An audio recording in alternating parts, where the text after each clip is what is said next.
자, 다음으로 이어서 슈링키지 메소드를 보겠습니다. 자, 먼저 리치 리그레션을 보도록 하죠.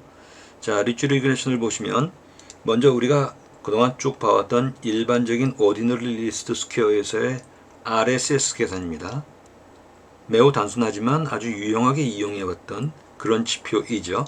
자, 여기에서 한 걸음 나아가서 리치 리그레션에서는 리치 코이피션트를 찾기 위해서 다음의 항목을 미니마이즈 시키는 그런 값들을 찾고자 하죠.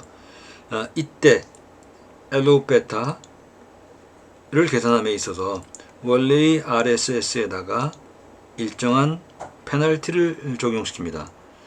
이 페널티가 우리가 앞에서 봤던 L2 놈에 해당이 되고요. 그래서 이것들을 적용시켜서 변형시키면 이렇게 될 겁니다. 결국 원래의 RSS에 L2 놈을 추가시켰다. 그리고 이것들을 매트릭스 폼으로, 행렬 폼으로 변형시키면 이렇게 진행이 되겠죠. 이 역시 자명하다고 생각이 듭니다. 자, 그러면 이렇게 진행을 시키는 방법론으로는 먼저 모든 변수를 표준화 시켜야 됩니다. 여기서 표준화라고 하는 것은 중심 경향성을 제거시키는 시그마분의 x-μ 형태로 변형시키는 것이 가장 일반적이죠. 자, 그런 다음에 크로스 밸리전을 통해서 람다 값을 결정을 하고요. 람다를 정시키고 나면 LO 베타 값이 나오게 될 겁니다. 이때 람다라는 것은 페널티를 어느 정도까지 줄 것인가라는 페널티 팩터에 해당이 되고요. L이 제로라는 것은 퓨어 리스트 스퀘어가 될 겁니다. 그 다음에 람다가 무한대 값이 되면 그러면 베타 값이 제로가 되고요. 그러면 사실상 언더피팅이 될 겁니다. 그래서 그 중간에 어딘가 일 텐데 만약에 람다 값이 1보다 크다면 그렇다면 이제 그 레귤레이션을 아주 강하게 하는 그런 형식이 됩니다. 그래서 람다 값이 커질수록 계수가 점점 0에 가까워지는 형태가 되죠. 그리고 람다가 1부터 0.1 사이가 되면 moderate regularization 이 됐어요. 그래서 아주 일부 줄어드는 그런 효과를 가져오게 됩니다. 그리고 이 LO 베타라는 오브젝티브 펑션을 적용시키면 실제로 적용 결과는 다음과 같이 나타나게 됩니다. 자, 이 그림은 슈링키지 모델에서의 대표적인 그림이라고 할 수가 있는데요. 보통 이런 것들을 우리가 솔루션 패스라고 얘기를 합니다. 즉, 람다 값을 변화시킴에 따라서 적용시키는 변수의 계수값이 어떻게 달라지는가를 보는 것이죠. 즉, 하나의 모델인데도 람다 값이 바뀜에 따라서 각각의 계수값이 어떻게 달라지는 걸 볼 수가 있습니다. 만약에 람다 값을 우리가 이렇게 적용시켰다면 이렇게 진행이 되겠죠. 그러면 특정한 변수 각각의 변수들의 계수값이 어떻게 적용될 것인가가 나타나게 되고요. 즉 y 축의 값이 계수값에 해당됩니다.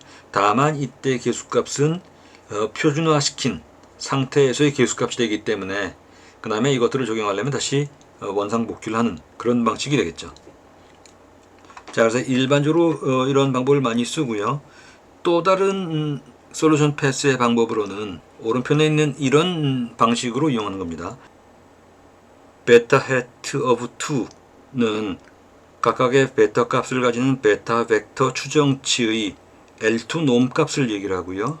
그 다음에 분자가 되는 것은 특정 람다 값에서 리치 모델을 적용시켰을 때 우리가 추정할 수 있는 베타 벡터의 추정값이 됩니다.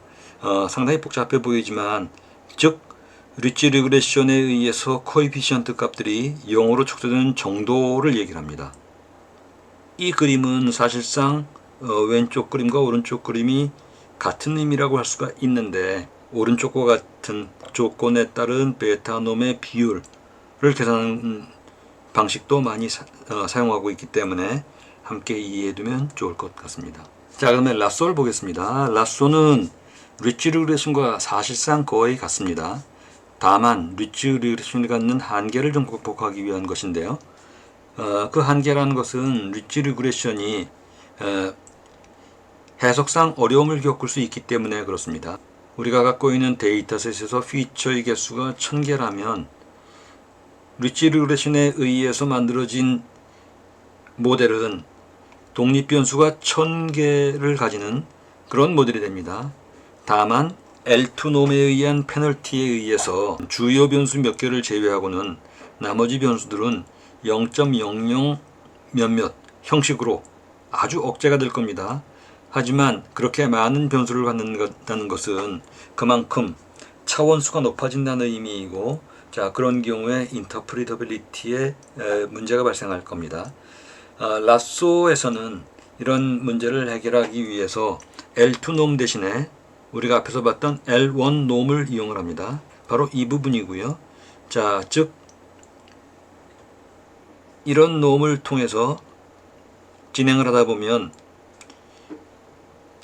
람다 값 여하에 따라서 변수의 개수 자체가 아예 달라집니다. 리치 리그레션에서 1000개의 피처 데이터셋을 대상했을 때 1000개의 독립변수를 가진다고 했었지만, 라쏘에서 L1 놈을 적용시키면 주요 변수 몇 개를 제외하고 나머지는 개수값이 0으로 떨어져 버립니다. 결과적으로는 피처 셀렉션, 즉 마치 우리가 앞에서 봤던 서브셋 셀렉션과 같은 효과를 발휘하게 되죠. 물론 그렇다고 하지만 계산의 방식 또는 진행 방식은 전혀 다른 방식을 통해서 나오는 그런 결과일 겁니다. 자, 이 그림에서도 보다시피 앞에서와 마찬가지입니다. 동일한 x축의 값인데요.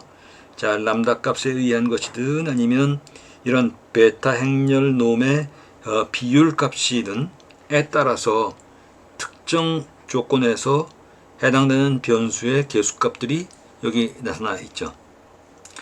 그래서 여기서도 마찬가지로 람다가 제로일 때는 라쏘 경우에 리스트 스퀘어 핏과 동일해질 겁니다. 그리고 람다가 무한대 값이 된다면 거의 널 모델이 될 것이고요. 람다가 그 사이에 어떤 값을 취할 때 이 라쏘 모델에 의해서 특정 변수는 0으로 세팅되고, 또는 이 그림에 의하면 이 부분이 될 겁니다. 그리고 나머지 변수만이 선택되는 그런 효과를 가져오게 되죠. 자, 여태까지 리치 리그레션과 라쏘에 대해서 일반형을 봤지만 또 다른 형태로 본다면 이런 식으로 표현할 수가 있을 겁니다. 자, 여기서는 모두 다 동일하지만 subject to에서요, constraint 조건에서 s라는 값을 가지고 왔습니다. 여기서 s라는 것은 일종의 버젯이라고 볼 수가 있고요. 즉 제한 조건의 범위를 어느 정도로 줄 것인가, 그리고 이에 대해서 이제 람다 값이 적용되는 그런 방식이 되겠죠. 이 표식을 쓰는 이유는 라쏘와 리치는 동일한 이론체계에 의한 것이라는 것을 보여주기 때문입니다. 자, 그림의 형태로 살펴보겠습니다. 자, 이 그림에서 오른쪽 그림은 리치 리그레션에 대한 것이고 왼쪽 그림은 라쏘에 대한 것입니다. 파란색으로 표현되어 있는 이 원이나 또는 마름모 형태, 이 부분은 일종의 constraint region이라고 할 수가 있고요. 여러 개의 타원형으로 표현되어 있는 베타 헤트 경우는 일종의 캔디디트가 되는 계수 행렬, 즉 베타 벡터 오브 베타 값들이 될 겁니다. 그래서 이들 사이에 마주치는 점들이 앞에서 봤던 리치 리그레션이나 라쏘에서의 솔루션 셋이 되는데, 자, 이때 접점은 예컨대 리치 리그레션 경우는 어떤 경우에도 베타 1이나 베타 2가 제로 값을 가질 수가 없게 되죠.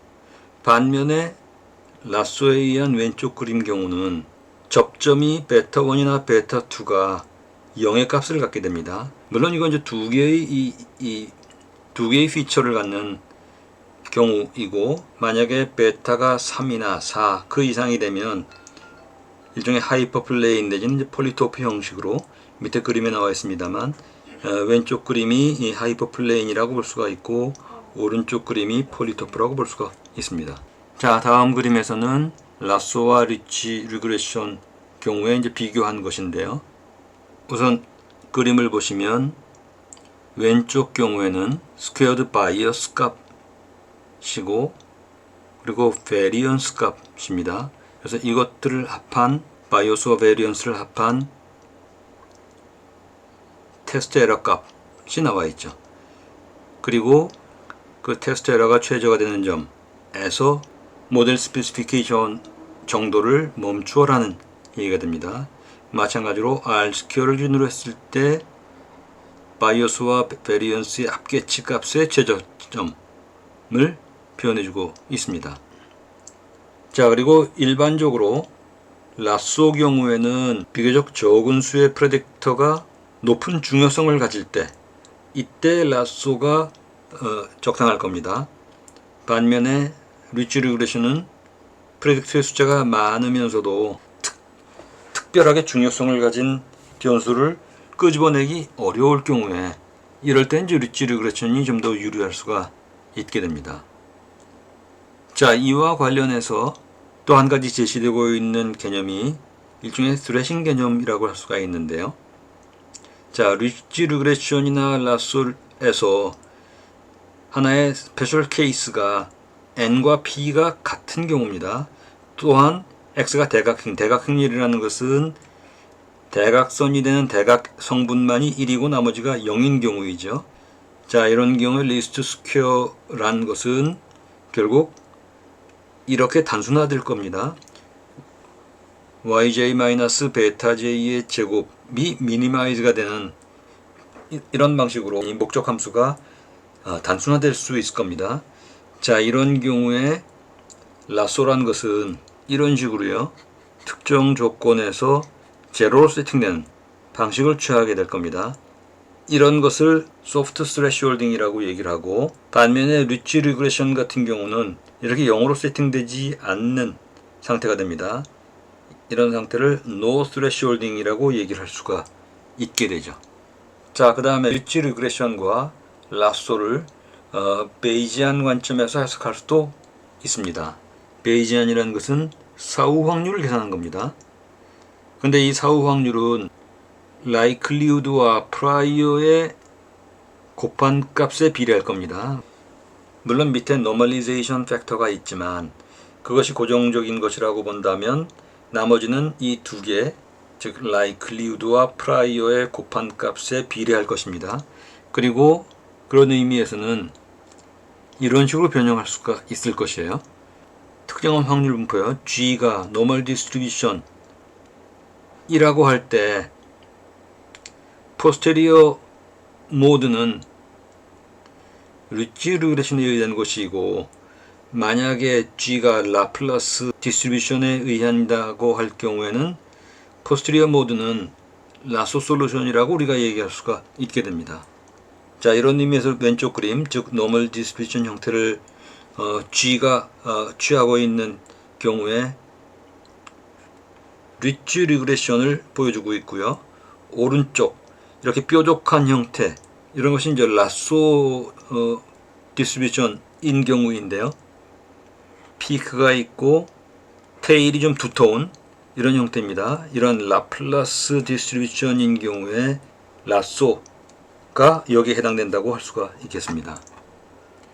자, 그 다음에 튜닝 파라미터를 찾는 것이 결국 요체라고 할 수가 있는데요. 튜닝 파라미터를 찾는 방법으로는 가장 일반적으로 많이 사용되는 것은 결국 크로스 밸리데이션입니다. 또는 AIC, BIC 같은 것들만을 볼 수도 있고요. 좀 더 넓은 의미에서 Generalized Cross Validation이라는 개념도 있습니다. 또는 베이지안 관점에서 람다를 하이퍼 파라미터로 취급하고 진행시키는 방법도 있고요. 또 우리가 봤던 것들처럼 Regularization Path 또는 Solution Path를 통해서 시각적으로 우리가 확인을 할 수가 있게 되죠. 자, 여태까지 우리가 슈링키지 메소드와 관련돼서 리치 리그레션과 라쏘를 봤습니다. 자, 이제 그것들을 하나로 통합하는 그런 모델이 바로 일라스틱 넷입니다. 일라스틱 넷에서는 자, 이렇게요. RSS에 라쏘와 리치를 하나로 통합하되 이때 가중치를 라쏘를 알파 %만큼, 그 다음에 리치를 1-R만큼 적용시켜서 여기에 람다를 적용시켰을 때의 나오는 것을 오브젝티브 펑션으로 하고 이것을 미니마이즈 시키는 것을 리그레션 모델로 선택하고자 합니다. 자, 이때 람다 값이라는 것은 mean squared error예요. prediction error를 미니마이즈 시키는 방식으로 설정을 하고자 합니다. 람다가 제로인 경우는 아예 이 값이 전체가 제로가 되죠. 그래서 레귤레이션을 적용시키지 않는 것이 됩니다. 람다가 커지면 페널티를 아주 크게 적용시키는 것이 되겠죠. 자, 그 상태에서 다시 또 알파 값에 따라서 최종적인 오브젝트 펑션의 값들이 달라지겠죠. 그래서 하나로 통합시키는 효과가 발생되게 되죠.